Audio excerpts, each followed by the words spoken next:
உலகத்தமிழ் உறவுகளே வணக்கம்.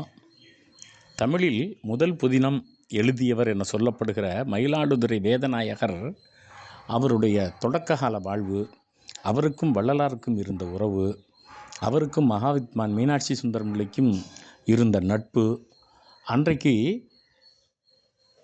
அறிவுலக சான்றோர்களாக விளங்கிய பல்வேறு அறிஞர்கள் கோபாலகிருஷ்ண பாரதியார் உட்பட அவர்களெல்லாம் நெருங்கிய நட்போடு வாழ்ந்தவர்கள் என்பதை நாம் காண முடிகிறது நண்பர்களே. ஆதீனத்தை பொறுத்தவரை திருவாவடுதுறை ஆதீனம் அங்கு இருக்கிற தூண்கள் கூட அவருடைய பெருமையை பேசும் என்பார்கள். அவர் திருச்சிக்கு பக்கத்திற்கு இன்றைக்கு இனாம் குளத்தூர் என அழைக்கப்படுகிற ஊரில் தான் அவர் பிறந்தார். அவருடைய சொந்த ஊர் அதுதான். அவருடைய குளத்தூரில் முன்னோர்களில் மதுரநாயகம்னு ஒருத்தர் இருந்திருக்கார். அவர் சைவ சமயத்தை சார்ந்தவர். அவர் அவருக்கு சூளை நோய் வந்தபோது பக்கத்தில் இயேசு சபை பாதிரியார்கள் இருந்த ஆவூருக்கு போகிறார். அங்கே போய் தான் அவருக்கு அந்த நோய் நீங்க பெற்றது. அவருக்கு மரியா சவரியா பிள்ளை அப்படிங்கிற ஒரு மகன் இருக்கிறார். அவர் மருத்துவர். அவருடைய மகள் தான் ஆரோக்கியம்மாள். அந்த ஆரோக்கியம்மாளுடைய மகள் வயிற்று பிள்ளை தான் நம்முடைய வேதநாயகர் அப்படிங்கிற வரலாறு நமக்கு கிடைக்கிறது நண்பர்களே. அப்படியானால் 18, 19ஆம் நூற்றாண்டுகளில் தான் அவர்கள் கிறித்தவர்களாக விளங்கி இருக்கிறார்கள். 1826 அக்டோபர் 11 நம்முடைய வேதநாயகர் பிறந்திருக்கிறார். இப்போ 200 ஆண்டு, இந்த அக்டோபர் வருகிற 11 இருக்கிறதே 200 ஆண்டு நிறைவு பெறுகிறது நண்பர்களே அவர் பிறந்து. யாரும் தமிழ்நாட்டில் இந்த 200 ஆண்டு விழா என்று அவருக்கு எடுக்கவில்லை. ஆனாலும் நாம் அவரை இன்று நினைக்கிறோம். அவர் திருச்சியில் தியாகப்பிள்ளை என்பவர்கிட்ட தான் ஆங்கிலமும் தமிழையும் கற்றிருக்கிறார். 1848 கிட்டத்தட்ட ஒரு 20-23 வயதிலேயே கார்டன் துறை, இந்த கார்டன் துறையை பற்றி சொல்லணும். அவர் தான் இன்றைக்கி கல்லணையில் இருக்கக்கூடிய அந்த இயந்திரங்களெல்லாம் அமைத்தவர். ஆர்தர் கார்டன்னு பேர் அவருக்கு. அவர் அந்த கால்டுவெல் காலத்தில் அங்கே இருந்தார். நம்ம பள்ளியகரம் கந்தசாமி பிள்ளையுடைய தாத்தா அங்கே அப்போ அவர்களோடு இருந்தவருங்கிற வரலாறு அவர் பள்ளியகரம் கந்தசாமி பிள்ளை எழுதுறதையும் நம்ம பார்க்குறோம். இவர் தொடக்க காலத்தில் குளத்தூர்லேருந்து வந்திருந்தாலும் நீதிமன்றத்தில் ஆவண காப்பாளராக பணிபுரிகிறார். அப்படி அவர் ஆவண காப்பாளராக பணிபுரிந்த போது பல்வேறு ஐரோப்பியர்கள் அவருக்கு உதவி இருக்கிறார்கள். பாயிலோ அப்படிங்கிற துறை ஒருவர் அவருக்கு பணி உயர்வு வழங்கியிருக்கிறார்.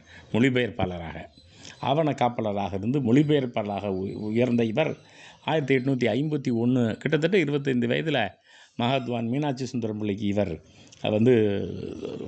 நண்பராகிறார். அவர் திருச்சியில் மிகப்பெரிய அளவில் இந்த நீதிமன்றத்தில் விளங்கிய போது தான் புகழ்பெற்ற கோயிலினுடைய ஒரு வழக்கில் கூட நேர்மையாக தீர்ப்பளித்தார் என்பதற்காகவே மகாவித்வானோடு அவருக்கு நல்ல நெருங்கிய உறவு இருக்கிறது. மகாவித்வான் மீனாட்சி சுந்தரம் பிள்ளை அவர்கள் குளத்தூர் ஐந்திணை கோவை அப்படின்னு ஒரு அகநூல் ஒன்று இவர் பேரில் எழுதியிருக்கிறது நம்ம பார்க்குறோம். இவர் திருச்சியில் இருந்த காலத்தில் கிரீன்லே துறை என்பவர் சில குற்றச்சாட்டுகளை வைத்து பணியிலிருந்து நீக்கி விடுகிறார். அவருக்கு நிறைய துயரங்கள் எல்லாம் வருகின்றன. ஒரு முறை பாம்பு உர கடித்து விடுகிறது, தந்தை இறந்து விடுகிறார். இதை பற்றியெல்லாம் ஒரு பாடல் எழுதி அவருடைய அந்த தனிப்பாடல் திரட்டில் இவருடைய வரலாற்று அப்படியே அழியாமல் வைத்திருக்கிறார் நண்பர்களே. இது ஒரு மிகச்சிறப்பான ஒன்றாக நம்மால் பார்க்க முடிகிறது.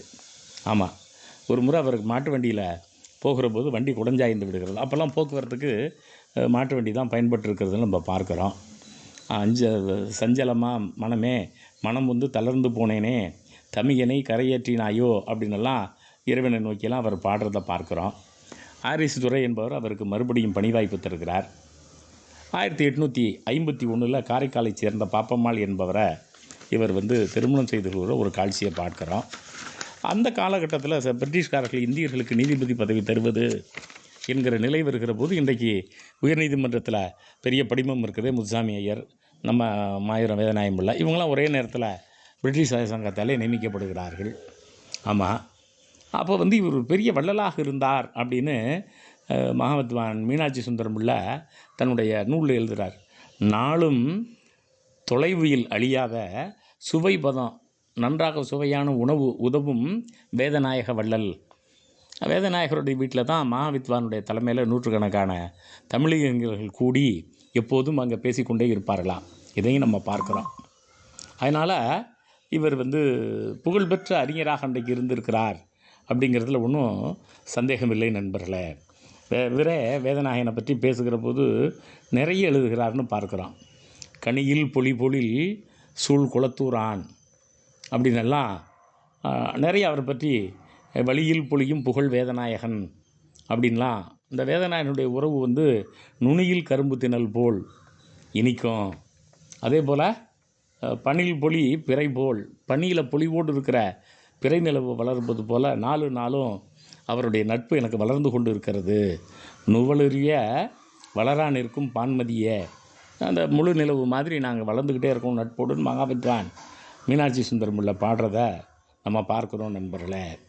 ஆமாம், அவர் வந்து மக்களுக்கு நிறைய செய்கிறார். முகிலுக்கு எது கைமாறு அப்படிங்கிறார் மகாவித்வான் மீனாட்சி சுந்தரம் பிள்ளை. மேகம் கைமாறு கருதாமல் செய்வதைப் போல் வள்ளலாக திருச்சியில் இருந்தபோதே நாளும் எல்லாருக்கும் உணவு தருவாரா, நிறைய வள்ளலாக வாழ்ந்திருக்கிறார் அப்படின்னு பார்க்குறோம் நண்பர்களே. அப்போது இந்த வேதநாயகனை பற்றி இவர்கள் நிறைய எழுதியிருக்கிறார்கள்.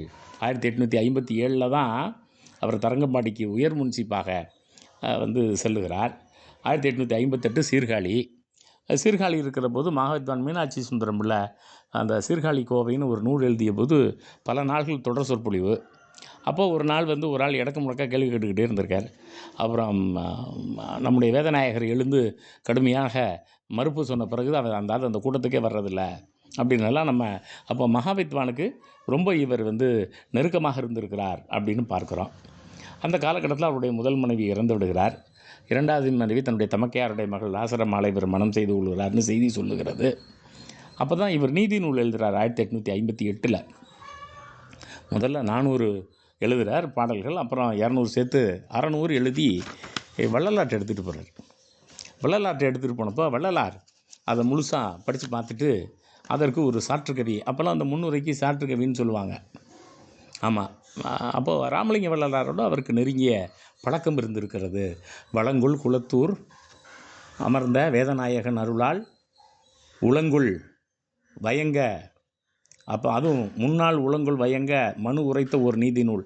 ஏற்கனவே ஒரு நீதி நூல் இருக்குது, அதை மனு நூல்னு சொல்கிறாங்க.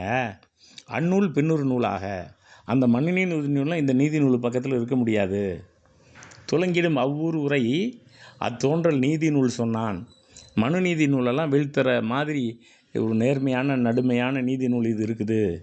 இந்நாள் விளங்கும் இந்நூல் முன்னர் மற்ற நூலெல்லாம் கிளிபட தன் வெண்ணூல் அன்றே.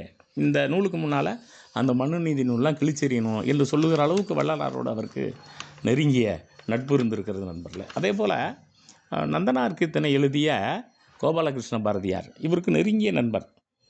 இந்த கீர்த்தனை நீங்கள் எழுத வேண்டும் என்று வேதநாயகர் தான் அவருக்கு பரிந்துரைத்திருக்கிறார். வேதநாயகர் பால் கொண்ட அன்பினாலே தான் அன்றைக்கு அந்த கோபாலகிருஷ்ண பாரதியார் வந்து இத்தனைக்கும் அவர் ஒரு பார்ப்பனர். அவர் வந்து இந்த நந்தா கீர்த்தனை எழுதி அவர் அதற்கு முன்னரே இன்னும் கூட இந்த ஒடுக்கப்பட்ட மக்களுக்கான நூல்களை எல்லாம் அவர் எழுதியவர் அப்படின்னு நம்ம பார்க்குறோம். அதனால் இந்த மீனாட்சி சுந்தரம் பிள்ளை, வேதநாயகர், கோபாலகிருஷ்ண பாரதியார், வள்ளலார் இவர்களுக்குள்ள ஒரு கூட்டு இணைப்பு இருந்திருக்கிறது. அதே காலகட்டத்தில் திருச்சியிலேருந்து ஒரு சவரியா பிள்ளைன்னு ஒருத்தர் இருந்திருக்கார்.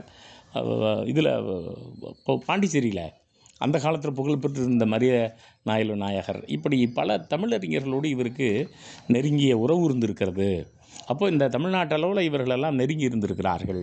வேதநாயகரை பற்றி பேசணும்னா அவர் கஞ்சி தூட்டி வைத்த கதை, அந்த தாது வருஷத்து பஞ்சம் 3 ஆண்டுகள் எப்படி இருந்தது, அது தனியாக ஒரு பதிவு போடுவோம். இப்படி இந்த வேதநாயகருடைய தொடக்க காலத்தில் ஒரு நல்ல ஒரு இலக்கிய சூழல் தமிழ்நாட்டில் இருந்திருக்கிறது. எல்லாவற்றையுமே இவர்களெல்லாம் கவிதையில் தான் பாடியிருக்கிறார்கள். விருத்தப்பாவாக இருக்கும் அல்லது வெண்பாவாக இருக்கும், அல்லது அவங்க வந்து கவிதையிலேயே எழுதி ஆவணப்படுத்தி இருக்கிறார்கள். இன்றைக்கு அவருடைய இந்த சைவ சமரச கீர்த்தனை மட்டும் இல்லை, நீதி நூல் மட்டும் இல்லை, அவருடைய இந்த தனி நூல்களை நம்ம படிக்கிறப்ப அந்த காலத்து வரலாறும் இலக்கிய சூழலும் நமக்கு தெரிகிறது நண்பர்களே. இதை பற்றியெல்லாம் நீங்கள் நல்லா படிக்கணும்னா வாழ்க்கை விளக்கம் முத்தமிழ் வித்தகர்னு சொல்லி வேதநாயகி பிள்ளையினுடைய வாழ்க்கை விளக்கம் அப்படின்னு திரு சரவண பவானந்தர்னு ஒரு கலைமாமணி அந்த காலத்தில் இருந்திருக்கார். அவர் வந்து தான் நேரடியாக பார்த்த காட்சிகளெல்லாம் பற்றி எழுதியிருக்கிறார். அந்த காலத்தில் வாழ்ந்தவங்களுடைய விஷயங்களெல்லாம் நேரடியாக கேட்டு எழுதியிருக்கிறார். அப்போ இந்த சரவண பவானந்தர் எழுதியிருக்கக்கூடிய இந்த நூலில் நிறைய கருத்துக்கள் இருக்கின்றன. நம்முடைய தமிழ் மாணவர்கள் நீங்கள் வந்து இதை இந்த நூல் நீங்கள் உங்களுக்கு வந்து இணையத்தில் கிடைக்குது, எடுத்து நீங்கள் அந்த காலத்து இலக்கிய சூழலை தெரிந்து கொள்ள வேண்டும். நன்றி.